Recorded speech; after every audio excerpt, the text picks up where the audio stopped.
할렐루야. 한 주간 잘 지내셨나요? 성도 여러분, 지난주에 천국과 지옥의 갈림길이라는 제목의 영상 설교를 올렸습니다. 1시간 16분짜리 긴 설교인데 또 갈라디아서 5장 전체를 이해하는데 도움이 될 것이라고 생각합니다. 갈라디아서 5장의 핵심이 뭐였죠? 여기서 대조가 일어나는데 무엇과의 대조였습니까? 육체의 일과 또 성령의 열매였습니다. 육체의 열매, 성령의 열매. 그래서 육체의 열매를 맺고 사는 사람은 하나님 나라에 못 들어가고 성령의 열매를 맺고 사는 사람은 천국에 간다라는 게 핵심이었죠. 여러분, 진리는 단순합니다. 복잡하지 않습니다. 그래서 바울은 5장 16절과 25절에서 성령을 따라 행하라 그렇게 말한 것입니다. 그렇다면 여러분, 성령을 따라 행하라, 갈라디아서 5장에 나오는 이 성령을 따라 행한다는 것이 구체적으로 무엇을 의미할까요? 바울이 갈라디아서 5장에서 성령을 따라 행한 자들이 맺는 열매를 말했다면 이제 6장에 넘어오면서 바울은 성령을 따라 행하는 구체적인 모습에 대해서 보여줍니다. 실제 공동체 안에서 어떻게 해야 되는지 그걸 보여줘요. 첫 번째 모습이 무엇입니까? 넘어진 사람을 일으켜 세워주는 겁니다. 1절을 보겠습니다. 1절. 형제들아, 사람이 만일 무슨 범죄한 일이 드러나거든 신령한 너희는 온유한 심령으로 그러한 자를 바로잡고 너 자신을 살펴보아 너도 시험을 받을까 두려워하라. 여기서 참 중요한 말씀이 나오는데요. 어떤 사람이 죄를 지었습니다. 어떤 사람이 죄 때문에 넘어졌어요. 그러면 우리는 어떻게 해야 합니까? 거 봐라, 내가 너 그럴 줄 알았다, 이렇게 해야 되나요? 아니죠. 정죄하면 안 됩니다. 바울은 뭐라고 얘기해요? 바로 잡으라고 말합니다. 여기서 바로 잡다라는 말은 잘못된 것을 원래의 온전한 상태로 회복시키고 고친다라는 의미입니다. 찢어진 그물을 깁거나 어긋난 것을 바로 잡는데도 사용되는 단어가 여기에 쓰였어요. 그러니까 목적이 무엇입니까? 파괴가 아니라 회복입니다. 죄를 죄가 아니다라고 말하라는 뜻은 아니겠죠. 잘못했으면 잘못했다라고 말해야 됩니다. 이 말 한마디를 안 해서 일이 커져요. 막 싸움이 일어나요. 여러분, 회개할 것은 회개해야 합니다. 하나님과 사람에게 잘못한 사람은 하나님께 잘못했다라고 말해야 되고 또 사람에게 사과해야 합니다. 그리고 고쳐야죠. 여러분, 성경에 나와 있는 죄는 죄입니다. 동성애는 죄입니다. 지금 전 세계에서 형법적으로 또 구속요건에 해당하지 않고 형법상 죄가 되지 않는 그런 것들이 많이 있는데 성경에는 죄라고 얘기하는 간음 같은 경우 대표적이죠. 간음은 성경에 따르면 죄인데 형법상으로는 죄가 아닙니다. 성경에 또 뭐라고 말해요? 예수님께서 또 뭐라고 말씀하십니까? 여자를 보고 음욕을 품는 자마다 마음속에 간음했다라고 말씀하세요. 여러분, 예수님 말씀에 따르면은 음욕을 품는 것, 이것도 죄입니다. 그러나 그 모든 것의 최종 목적은 그 죄 짓는 사람 정죄하는 것이 아니라 한 영혼을 짓밟는 데 있는 것이 아니라 바로 잡으려는 거예요. 그 영혼을 회복시키고 다시 세우고 그 영혼이 돌이켜서 천국 가게 만드는 것, 이것이 목적입니다. 그리고 바울은 곧바로 2절에서, 오늘 본문 2절에서 이렇게 말합니다. 너희가 짐을 서로 지라. 짐을 서로 져라. 그리하여서 그리스도의 법을 성취하라. 이렇게 나와요. 여러분, 오늘 설교 제목이 여기 나와 있죠. 그리스도의 법을 성취하라. 그렇다면 그리스도의 법이 무엇입니까? 예수님께서 요한복음 13장 34절에서 이렇게 말씀하셨습니다. 새 계명을 너희에게 주노니 서로 사랑하라. 내가 너희를 사랑한 것 같이 너희도 서로 사랑하라. 여러분, 이 말씀 너무 귀한 말씀이죠. 이것이 바로 그리스도의 법입니다. 내가 너희를 사랑한 것처럼 너희도 서로 사랑하라. 사랑법이죠, 사랑법. 그런데 주님께서 우리를 어떻게 사랑하셨어요? 말로만 사랑하셨나요? 아닙니다. 우리의 죄를 대신 짊어지셨습니다. 우리가 져야 할 십자가를 대신 지셨어요. 우리의 고통과 저주와 형벌을 예수님 자신의 몸에 담당하셨어요. 그러므로 그리스도의 사랑은 단순한 감정이 아닙니다. 다른 사람의 짐을 내가 함께 지는 그런 사랑입니다. 예수님이 직접 보여주신 거예요. 그래서 바울은 서로 사랑하라 라고만 말하지 않고 여기서 끝나는 것이 아니라 아주 구체적으로 말한 거예요. 너희가 짐을 서로 지라. 이렇게. 다시 2절로 돌아가면요. 여기서 짐은 헬라어로 바로스입니다. 짐 바로스. 무게, 무거운 짐, 부담이라는 뜻이에요. 영어로는 burden. 혼자 감당하기에는 너무 무거운 것을 말합니다. 여기 짐이. 살다 보면 그런 짐이 있죠.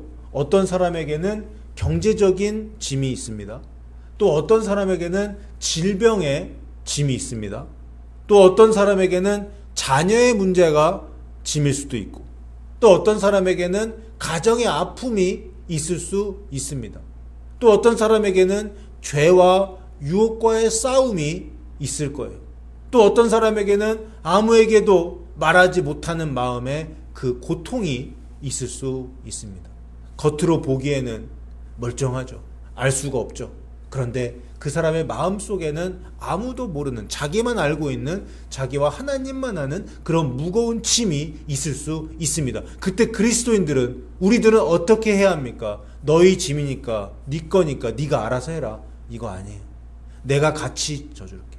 내가 도와줄게. 이것이 그리스도인의 모습이에요. 고린도후서 11장 29절에서 바울은 이렇게 말합니다. 누가 약하면 내가 약하지 아니하며 누가 실족하게 되면 내가 애타지 아니하더냐. 바울이 고린도 교회에 편지를 보내면서 이렇게 얘기해요. 바울은 다른 사람의 아픔이 남의 일이 아니었어요. 누가 약한 사람을 약한 교인을 보면 정말 내가 약한 것처럼 그걸 느꼈습니다. 누가 넘어지면 내 마음이 타들어갔습니다. 이것이 뭐예요? 이게 목자의 마음이죠. 이것이 성령을 따라 사는 사람들의 마음입니다. 누가 약하면 나도 약해지고 나도 막 걱정되고, 누가 아프면 나도 아프고, 누가 넘어지면 내가 애타는 것. 기쁜 일이 있을 때 함께 기뻐하고, 슬픈 일이 있을 때 함께 슬퍼하면서 위로해 주는 것. 이것이 서로의 짐을 지는 것이 아닐까요? 왜 이것이 그리스도의 법을 성취하는 것입니까? 그리스도의 법의 핵심이 뭐예요? 그리스도의 법의 핵심은 사랑이에요. 사랑. 그렇기 때문에 그래요. 여러분, 사랑이 뭐예요? 사랑이. 우리 다 함께 고린도전서 13장 4절부터 7절까지 한번 읽어보겠습니다. 함께 읽겠습니다. 시작. 사랑은 오래 참고, 사랑은 온유하며, 시기하지 아니하며, 사랑은 자랑하지 아니하며, 교만하지 아니하며, 무례히 행하지 아니하며, 자기의 유익을 구하지 아니하며, 성내지 아니하며, 악한 것을 생각하지 아니하며, 불의를 기뻐하지 아니하며, 진리와 함께 기뻐하고, 모든 것을 참으며, 모든 것을 믿으며, 모든 것을 바라며, 모든 것을 견디느니라. 아멘. 여러분, 이게 사랑이에요.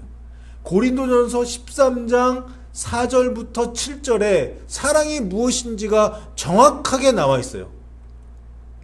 그리고 이것은 뭐예요? 그리스도의 법이에요. 그리스도의 법. 그리스도의 법을 한 단어로 다시 말하면 사랑입니다. 그리고 사랑은, 이 그리스도의 법은 어디서 배울 수 있는 게 아니에요. 어디서 배워야 돼요? 성경에서 배워야 돼요. 말씀에서 배울 수 있는 거예요. 그리고 사랑을 실천하면서, 그것을 직접 실천하면서 확실하게 체득하게 되는 거죠. 사랑하는 여러분, 사랑은 짐을 져주는 것입니다. 예수님께서 우리의 짐을 지셨듯이 우리도 서로의 짐을 지는 것입니다. 내가 조금 더 힘이 있다면, 내가 조금 더 많이 안다면, 내가 조금 더 돈이 있다면 약한 사람을 붙들어주고 도와주는 것. 이것이 사랑이에요. 내가 조금 더 믿음이 있다면 믿음이 약한 사람을 일으켜 주는 것입니다. 그리고 누군가 죄에 넘어졌다면 손가락질하고 버리는 것이 아니라 회개하도록 도와주고 다시 일으켜 세워주는 것이에요. 희생하면서. 그렇게 할 때 바울은 우리가 그리스도의 법을 성취한다라고 말하고 있습니다. 그런데 여기서 반드시 조심해야 할 것이 있어요. 오늘 본문 3절입니다. 오늘 본문 3절. 만일 누가 아무것도 되지 못하고 된 줄로 생각하면 스스로 속임이라. 왜 갑자기 이런 말씀을 할까요? 왜 이런 게 갑자기 나올까요? 넘어진 사람을 바라다 보면, 죄를 짓고 쓰러진 사람을 보게 되면 교만해질 수가 있어요. 어떻게 교만해져요? 나는 저 사람과 같지 않아. 나는 다른 사람이야. 나는 저런 죄 안 지어. 나는 믿음이 저 사람보다는 좋아. 이런 생각을 할 수 있잖아요. 교만이죠. 바울은 1절에서 그래서 이미 경고했습니다. 너 자신을 살펴보아서 너도 시험을 받을까 두려워하라. 그러므로 넘어진 사람을 바라보며 정죄하고 교만할 것이 아니라 두렵고 떨림으로 자신을 살펴봐야 해요. 제가 좋아하는 말씀, 고린도전서 10장 12절을 보겠습니다. 그런즉 선줄로 생각하는 자는 넘어질까 조심하라. 교만하지 말고 겸손하라는 말씀이죠. 여러분, 벼는 익을수록 고개를 숙입니다. 바울은 고린도 교회 성도들에게, 그리고 지금 마지막 때를 살아가는 우리들에게 이렇게 말하고 있는 겁니다. 사랑하는 여러분, 그리고 오늘 본문 5절에서는 조금 이상하게 들리는 말씀이 나와요. 각각 자기의 짐을 질 것이라. 여러분, 2절에서 보셨죠? 2절에서는 서로의 짐을 지라고 말씀하고 5절에서는 각 자기 짐은 자기가 져라라고 말합니다. 여러분, 언뜻 보면은 모순처럼 보이지 않습니까? 그런데 헬라어 원어를 보면 서로 다른 단어예요. 2절에 나오는 짐은 아까 바로스라고 말씀을 드렸는데 혼자 감당하기 어려운 무거운 그런 부담을 말합니다. 그러나 여기 나와 있는 5절의 짐은 프루티온이라는 그런 헬라어인데 각각 마땅히 담당해야 할 자기 몫의 짐이에요. 그러니까 성경은 두 가지를 동시에 가르쳐주고 있어요. 내가 져야 할 책임은 남에게 떠넘기지 말고 자기가 져야 한다. 5절에 나오는 거죠. 그러나 동시에 형제가 혼자 감당하기 어려운 거, 무거운 짐, 이런 것을 만났을 때는 함께 져줘라 이겁니다.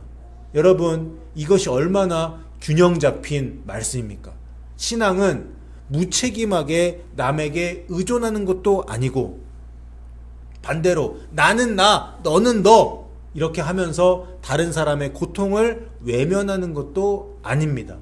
내 책임은 내가 감당하되 형제의 무거운 짐은 함께 져주는 것, 이것이 그리스도의 신앙입니다. 그리스도교 신앙이고 또 성경이 말하는 사랑입니다. 그리고 이것이 올바른 교회의 모습이라고 저는 생각합니다. 그리고 바울은 이제 7절부터 매우 중요한 원리를 이야기해 나가는데요. 7절을 보겠습니다. 스스로 속이지 말라. 하나님은 업신여김을 받지 아니하시나니 사람이 무엇으로 심든지 그대로 거두리라. 여러분, 심은 대로 거둔다. 이거 속담도 있죠. 성경에 나오는 말씀입니다. 여러분, 이것은요 하나님의 법칙이에요. 심은 대로 거둡니다. 콩을 심었는데 팥이 나올 수가 없죠. 무엇을 심든지 그대로 거둬요. 그런데 바울은 농사 이야기를 하려고 여기 이 말을 쓴 게 아니에요. 8절입니다. 8절 말씀. 자기 육체를 위하여 심는 자는 육체로부터 썩어질 것을 거두고 성령을 위하여 심는 자는 성령으로부터 영생을 거두리라. 여기서 갈라디아서 5장과 다시 연결이 돼요. 갈라디아서 5장에서 무엇을 말씀했습니까? 육체의 일을 이야기했고 성령의 열매를 말했습니다. 그리고 6장에서는 그것을 씨 뿌림과 추수의 그림으로 설명을 해주고 있죠. 오늘 내가 육체를 따라 살아가는 것은 육체의 씨를 심는 것이죠.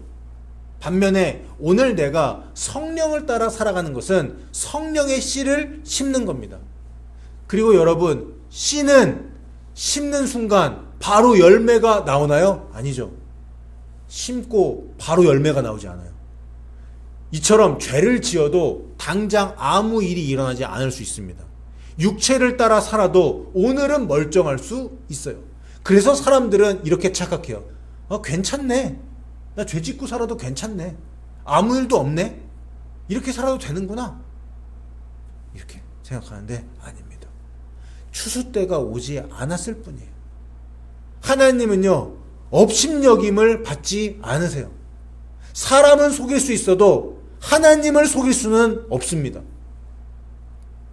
그리고 때가 되면 반드시 그 심은 것이 올라옵니다. 그러므로 여러분, 오늘 무엇을 심느냐가 중요해요. 그런데 여기서 어떤 사람은 이렇게 말합니다. 목사님, 저는 나름대로 열심히 선을 행했습니다. 그런데 아무것도 달라지지 않아요. 목사님, 저는 기도 열심히 했습니다. 그런데 응답이 없어요. 저는 사랑을 실천했습니다. 그런데 돌아오는 것은 상처뿐이었어요. 저 더 이상 상처받기 싫어요. 저는 사람을 잘 섬겼습니다.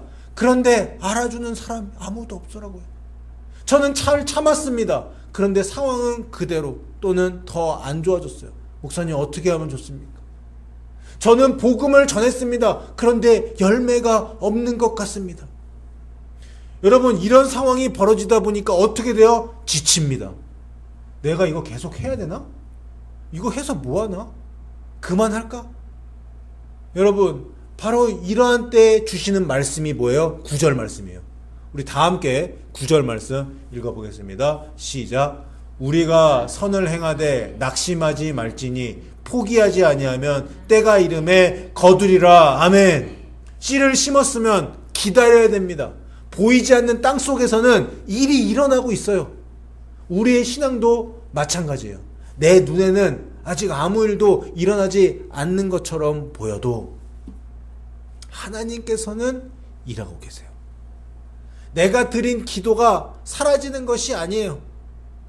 내가 흘린 눈물이 사라지는 것이 아니에요. 오늘 우리가 함께 교동문 읽었죠? 시편 126편 어떤 말씀이 있었어요? 눈물을 흘리며 씨를 뿌리는 자는 기쁨으로 거두리로다. 여러분 믿습니까?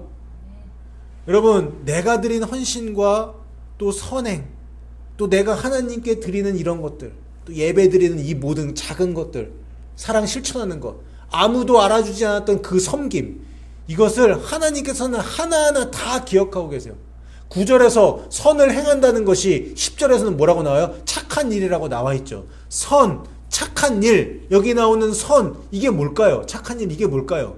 이것이 바로 갈라디아서 5장에 나온 성령을 따라 행한 것입니다. 갈라디아서 성도들에게는 그 당시 율법의 행위, 즉 할례를 받아야 내가 구원받는다라는 것을 거부해야 됐어요. 거부하라는 것이 바울의 말이었죠. 오직 믿음으로, 그것도 행함 있는 산믿음으로 살아가는 것으로 충분하다. 그것을 그 사람들이 믿고 그렇게 사는 것, 이것이 바로 성령을 따라 행한 것이고 그게 선을 행한 것입니다. 우리에게는 무엇일까요? 우리에게는 말씀대로 사는 것이죠. 말씀은 곧 예수님이니까요. 말씀은 성령의 감동으로 기록된 것이니까요. 그 당시에 구약 성경밖에 없었지만 지금 우리는 신구약 성경 다 갖고 있죠.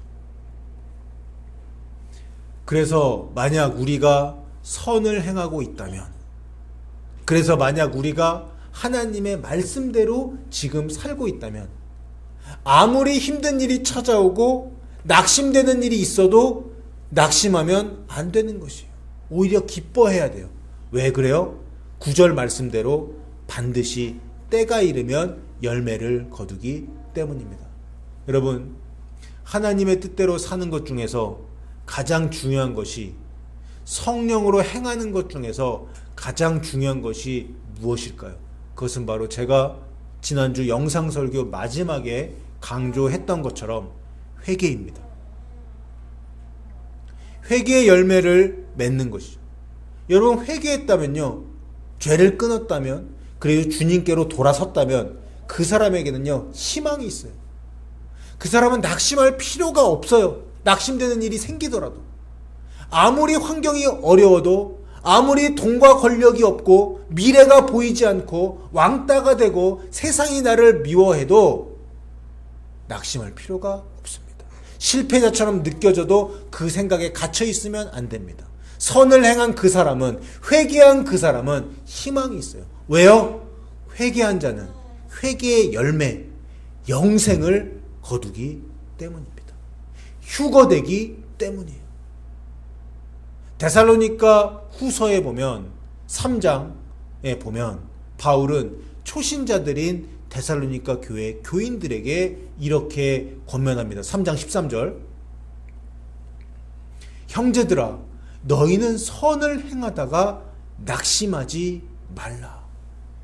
영어로 보면 As for you, brothers, never tire of doing what is right. 오늘 본문 9절과 완전히 똑같은 말씀이에요. 선을 행한다는 게 뭐라고 말씀드렸어요? 회개한 삶, 말씀대로 사는 것, 그 당시 박해와 환난 가운데서도 신앙을 지키는 것, 그것입니다. 사랑하는 성도 여러분, 오늘 우리가 살펴본 이 모든 말씀이 결국 어디로 흘러갑니까? 그리스도의 법을 성취하라. 그리고 그 그리스도의 법이 무엇이라고 말씀드렸나요? 짐을 서로 지는 사랑이라고 말했습니다. 그런데 여러분, 오늘 본문 마지막에 나온 선을 행함이라는 것이 결국 무엇입니까? 짐을 대신 져주는 것, 넘어진 형제를 온유함으로 일으켜 세우는 것, 이것이 바로 선을 행하는 것입니다. 그러니까 2절에 나오는 이 그리스도의 법과 9절에 나오는 선을 행함은 서로 다른 이야기가 아니라 같은 이야기예요. 서로 완전히 같은 말입니다. 사랑으로 짐을 짊어지는 것, 그것이 곧 선을 행하는 것이고, 선을 행하는 것이 곧 그리스도의 법을 성취하는 것입니다. 여러분, 이 오늘 말씀 마음판에 새기시기 바라요. 여러분, 선을 행하되 낙심하지 마십시오. 때가 이르면 반드시 거두게 될 것입니다. 주님 다시 오시는 그날 그것을 여러분 보게 되실 겁니다. 그리스도의 사랑법을 성취하며 주님 다시 오시는 그날까지 말씀대로 살아가시는 저 여러분 다 되시기를 주님의 이름으로 축원합니다. 찬송가 449장 찬양하겠습니다.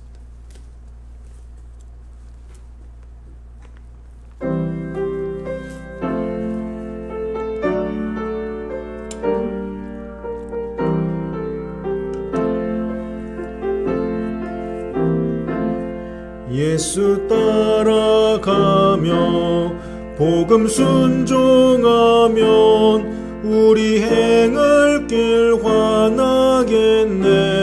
주를 의지하며 순종하는 자를 주가 늘 함께 하시리라. 의지하고 순종하는 길은 예수 안에 즐겁고 복된 길이로다. 해를 당하거나 우리 고생할 때 주가 위로해 주시겠네. 주를 의지하며 순종하는 자를 주가 안위해 주시리라. 의지하고 순종하는 길은 예수 안에 즐겁고 복된 길이로다.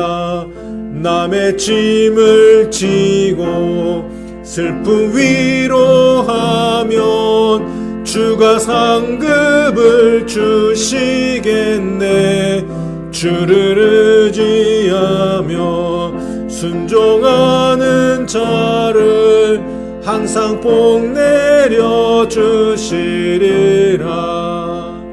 의지하고 순종하는 길은 예수 안에 즐겁고 복된 길이로다.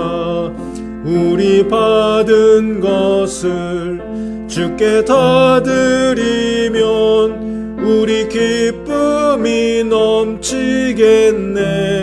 주를 의지하며 순종하는 자를 은혜 풍성케 하시리라.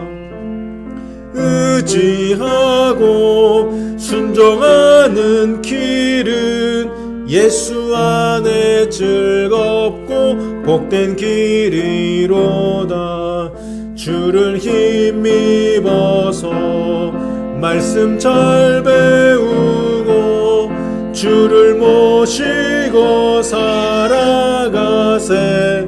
주를 의지하며 항상 순종하면 주가 사랑해 주시리라. 의지하고 순종하는 길은 예수 안에 즐겁고 복된 길이로다. 아멘. 오늘 들으신 말씀 기억하시면서 2분간 침묵으로 기도합니다.